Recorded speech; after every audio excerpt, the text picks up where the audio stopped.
आसंता 2024 साधारण निर्वाचन को दृष्टि रखी कोटपाड़ा पुलिस और बीएसएफ पक्षर फ्लाग मार्च कर कोटपाड़ा अंचल को कोरापुट जिला और पड़ोशी राज्य छत्तीसगढ़ को जातीय राजपथ संयोग करथिबा बेले कोटपाड़ा पड़ोशी राज्य छत्तीसगढ़ सीमा रही आईन श्रृंखला परिस्थिति नियंत्रण और आपराधिक कार्यकलाप को रखा आज फ्लाग मार्च कर बीएमएसएफ ऑफिसर जवान 2 प्लाटून और बोरीकुमा एसडीपीओ और कोटपाड़ा थाना अधिकारी मिलित भाव फ्लाग मार्च में योगदान करते। आगामी दिन में ब्लॉकिंग चेकिंग कड़ाकड़ी और आईन को हाथ में न नेबाई कोटपाड़ा अंचल जनसाधारण मानक अपील करते। फ्लाग मार्च समय बोरीकुमा एसडीपीओ तपस्विनी कौर कोटपाड़ा थाना अधिकारी परमानंद सुनानी सहित समस्त पुलिस कर्मी और बीएसएफ ऑफिसर सहित 2 बाटालियन फोर्स उपस्थित रही फ्लाग मार्च करथिबार देखिबाक मिलिथिला।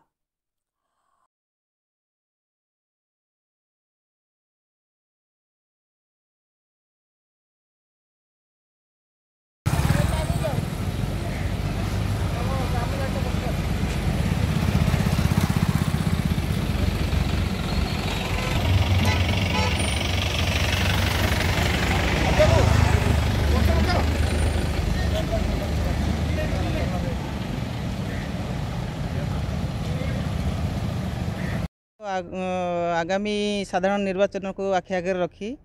आमर बीएसएफ जवान आमर लोकल पुलिस स्टाफ ऑफिसर सबू मिसिकी आमे फ्लैग मार्च करथिलु टाउन रे एवं आखपाख एरिया रे आमर उद्देश्य रहा जनसाधारण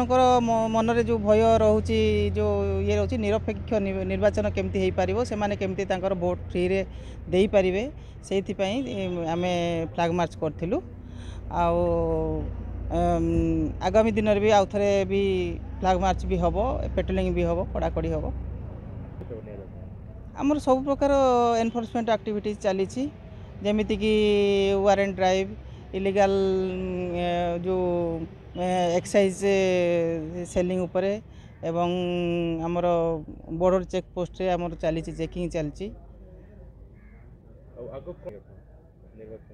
निर्वाचन आम जहाँ ऊपर ऑर्डर आसो आम तो आमर डेली एनफोर्समेंट आमर से ऊपर चली सहित जो माने निर्वाचन जो माने कि आंटी सोशल एलिमेंट अच्छा आमर माने 110 107 पीआर आम देचु से माने बाउंड डाउन हेबे ता सहित जो पेंडिंग वारेंट एब्सकॉन्डर जो माने अच्छे से आम धरी अरेस्ट करने चेष्टा चलैछु। ब्यूरो रिपोर्ट प्राय खबर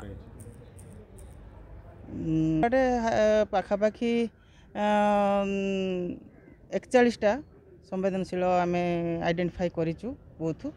जो थी कि आमर अधिक फोर्स मुतयन आम एसपी को माने अनुरोध करूँ जहाँ फोर्स आसवे से हिसाब से आम डेवलपमेंट करूँ। कोटपाड़ू विजय मिश्र रिपोर्ट प्राय खबर।